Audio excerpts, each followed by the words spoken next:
Hello and welcome to Sports Fan Entertainment. 32 teams, 32 days, and today we're talking about the Houston Texans 2017-18 season.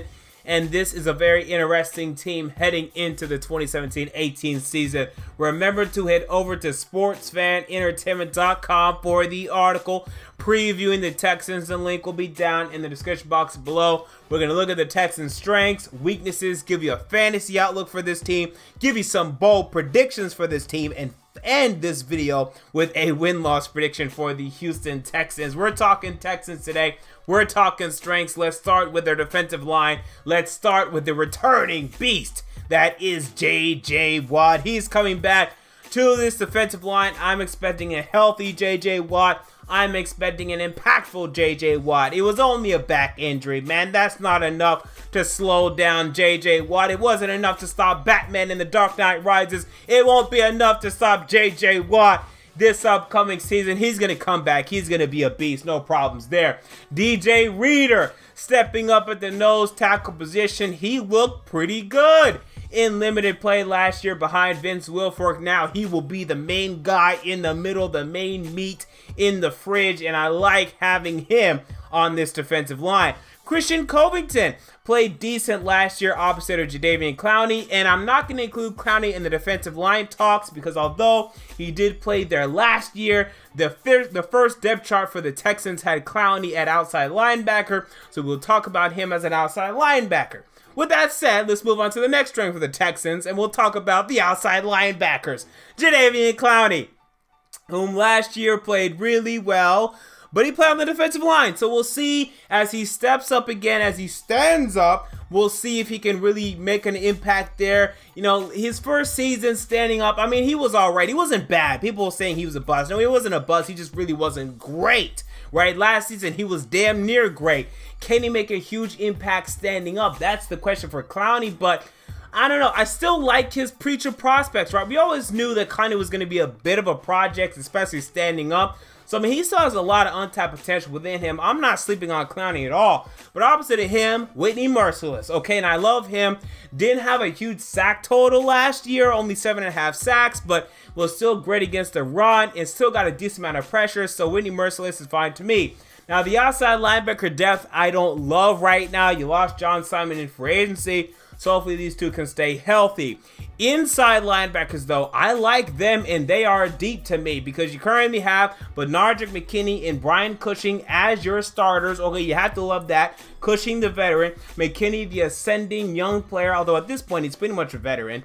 And then you also have Zach Cunningham, whom you drafted in the, what was it, the second or third round? The second round this year in the 2017 NFL draft coming out of Vanderbilt. I'm from Vanderbilt. I go to Vanderbilt. I'm not the biggest Zach Cunningham fan. I shouldn't be saying that. That's sacrilege in Vanderbilt land, but I'm just not. But hey, you know, maybe I'm wrong on this guy. And having a second round pick being a backup for you, that's good depth. Right? So I like that instead of other teams that tell me, oh, look out for this guy's second round pick. He's starting. Be afraid of this guy. That's when I'm like, no. If you're telling me, hey, we have depth at the second round pick, then that tells me, oh, good. This is a good team. Right? If you have these draft picks being backups for you right off the bat, that tells me, oh, it's because you're good. It's because, you know, you're pretty much set in almost all your positions. Okay, I understand this.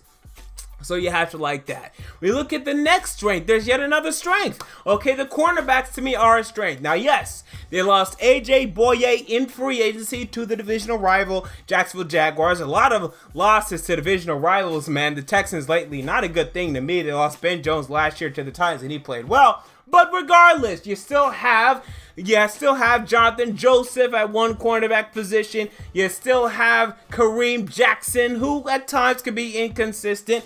But to me, the most intriguing piece, you have Kevin Johnson, whom you drafted a couple years ago out of Wake Forest.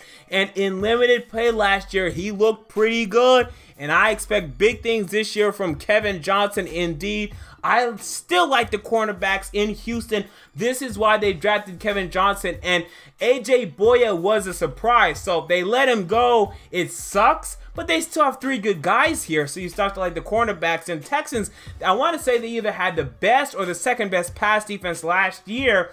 this is one of the reasons why. I mean, they didn't really get after the quarterback much last year in terms of sacks. Their cornerbacks did really good in coverage to make them one of the best pass defenses in the NFL. They were tremendous last year. Look at the other positions on this team. There are some weaknesses. We start at the quarterback position. Right now, it's a weakness, okay? So we start with Tom Savage. I think he's going to start the year, and Texas fans, come on. We know he's not great. I mean, come on. Can we just stop with the Tom Savage anticipation for him to ever do anything? Can we just stop? They've been begging him to be something for years, and he's never anything. He's never going to be anything. He's done. He's not going to improve. They know it. We know it. DeAndre Hopkins is trying to advocate for this guy right now.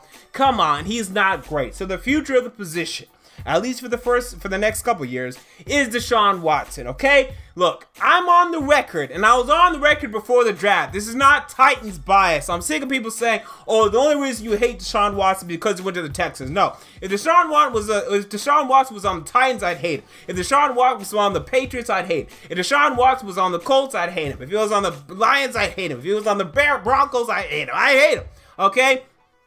I am not a big Deshaun Watson fan. I don't buy into his arm strength. I don't buy into his accuracy. I don't buy into his decision making. I don't buy into Deshaun Watson. But he could be better than what I'm expecting.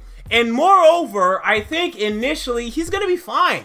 I think eventually, though, you're just going to get sick of him. I think he's going to be very similar to Teddy Bridgewater, where his first season he's encouraging. And you're like, I can't wait to see what he does his second year. And then he does the same thing. And you're like, okay, unfortunate, but let's see what he does in his third. And then Teddy Bridgewater got injured again, so we never really knew what he was going to do. But he does the same thing. And you're like, oh, maybe he's not very good. And then the fourth year, you're like, okay, he's not very good. Let's move on. I think that's going to be the story of Deshaun Watson. His first year will be decent. Then you're going to get the same thing. Then you're going to get the same thing. Then you're going to get the same thing. And you're going to be like, okay, I'm tired of Deshaun Watson. That's my projection. But regardless, you must agree on this. Your quarterback position right now, it's a weakness for you, right? I mean, there's no way your quarterback position will be one of your stronger positions this year. It's just going to be one of your weaker ones, right? It's a weakness for you. We look at the other positions. Wide receivers. Okay, yes, you have DeAndre Hopkins. That's fine, and that's very good. That's it! Okay, that's literally all you have. Now that Will Fuller is out for 2 to 3 months with a broken collarbone, he will return, okay, between weeks 5 through week 8, most likely.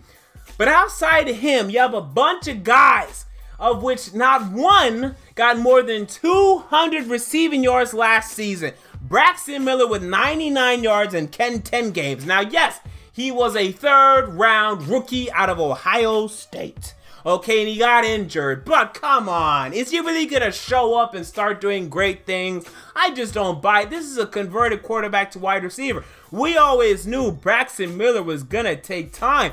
I still see at least one more year before he's good. Jalen Strong, we know what he is. He just ain't that good, you know? I mean, the wide receivers outside of DeAndre Hopkins, they're just not good. So when you have a very good wide receiver, DeAndre Hopkins, and you have garbage, your wide receiver position is a weakness. I mean, that's just the damn truth. I mean, it is the most ridiculous thing you'll ever see. A 1,000-yard wide receiver and a bunch of 200-yard wide receivers. I mean, it's ridiculous in Houston right now. The wide receiver position is a weakness. Now, how about the offensive line? Troubles on the offensive line.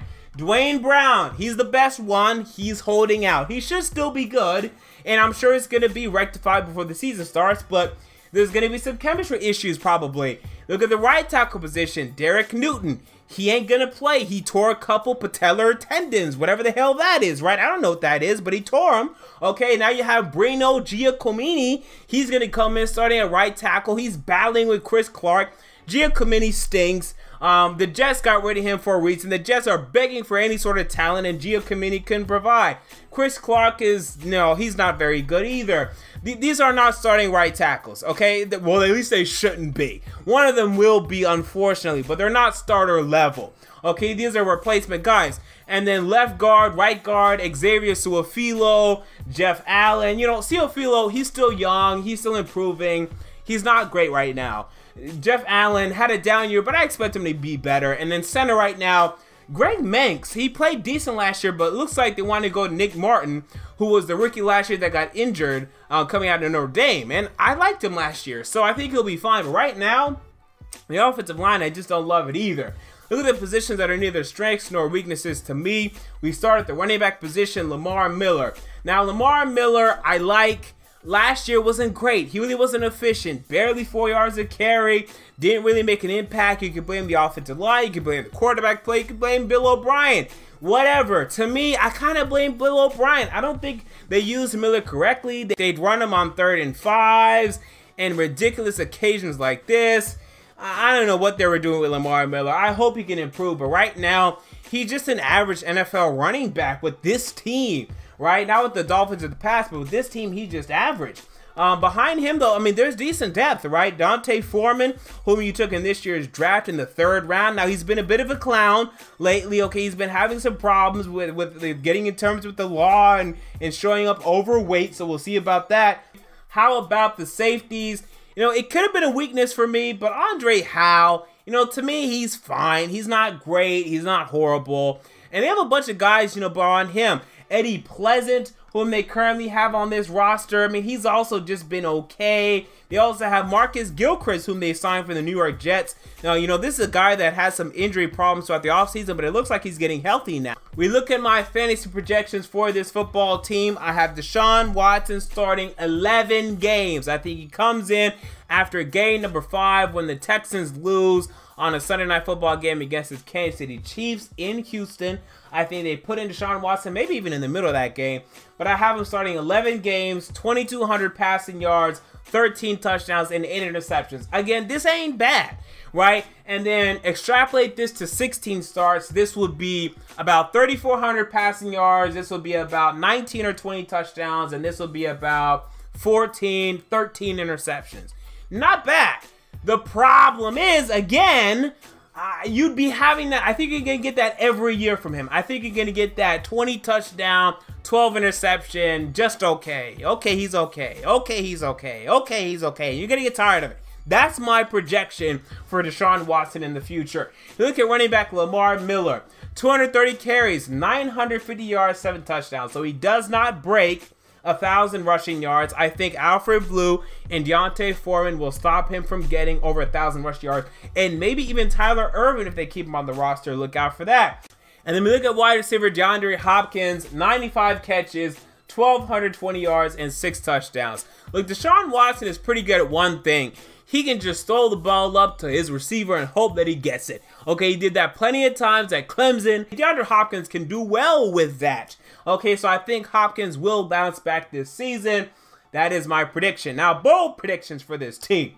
Deshaun Watson starts most of the year and impresses. So again, I think he'll start most of the year. In fact, I will tell you this too. I think he will be the most impressive rookie quarterback. Okay, and I know this goes against what I'm saying about Deshaun Watson. What the hell? Are you bipolar? 1 minute you're saying you love Deshaun Watson. 1 minute you're saying he's going to be the best rookie quarterback. I think the best rookie quarterback in their rookie year is not going to be the best in their last years, right? RG3 was the best rookie quarterback of that class, right? He was better than Russ Wilson and Andrew Luck that rookie year, but then he didn't improve. In fact, he regressed. That's kind of what I'm saying from Deshaun Watson. Vince Young was the best quarterback in his rookie year, that 2006 class, and then he didn't get better. That's kind of what I'm expecting from Deshaun Watson. We can disagree on that all we want. We look at the next bold prediction. Kevin Johnson becomes the team's best cornerback this season. I think he ascends past Jonathan Joseph. I think he ascends past Kareem Jackson. I think he makes an impact like we're not expecting, and he's the best cornerback for the Houston Texans this season.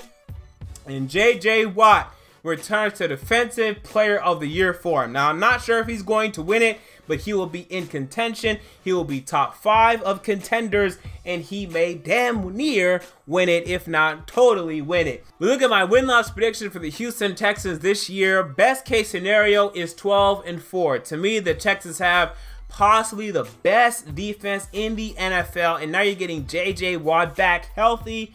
Oh my goodness, that could lead your team right there. Worst case scenario, 8-8. You know, one thing Texans fans aren't looking at, and this concerns the hell out of me, the Texans had a negative point differential last year.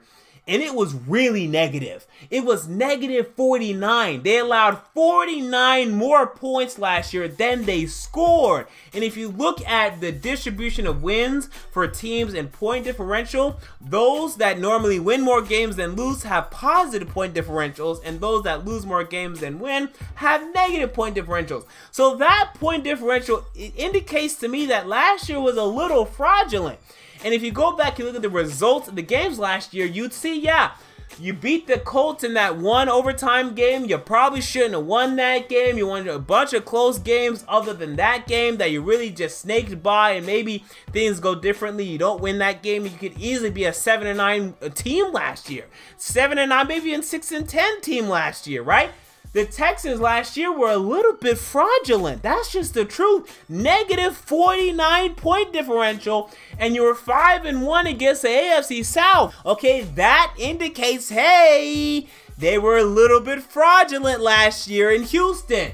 But I think you've improved. Okay, I think with the quarterback position, it should at least be better than last year. Again, I don't think Deshaun Watson is going to be great, but it'll be better than how awful Brock Osweiler was last year. The running game should be better than it was last year. The defense may be better than it was last year too. Okay, my prediction is 9-7. Yes, it's the same record you were last year, but I think you're going to be better than you were last year. Because again, I think now you have a positive point differential, but you're going to be going up against harder teams than you did last season. The division, the AFC South, has gotten better. The Jazz have gotten better. Colts have gotten better, assuming Andrew Luck's healthy, and the Titans have gotten better. Okay, that hurts your chances. And then again, the schedule has gotten tougher.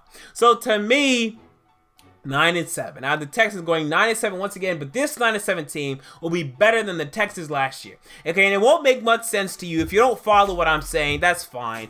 But when I look at this point differential of negative 49 last year, and I also look at some other stats like how bad the Texans offense was last year in terms of throwing the ball, one of the worst in the league, running game unimpressive, the Texans really shouldn't even have won 9 games last year. That's the honest truth when you look at it. But I think this year they'll win 9 games, and this will be a deserved 9 games.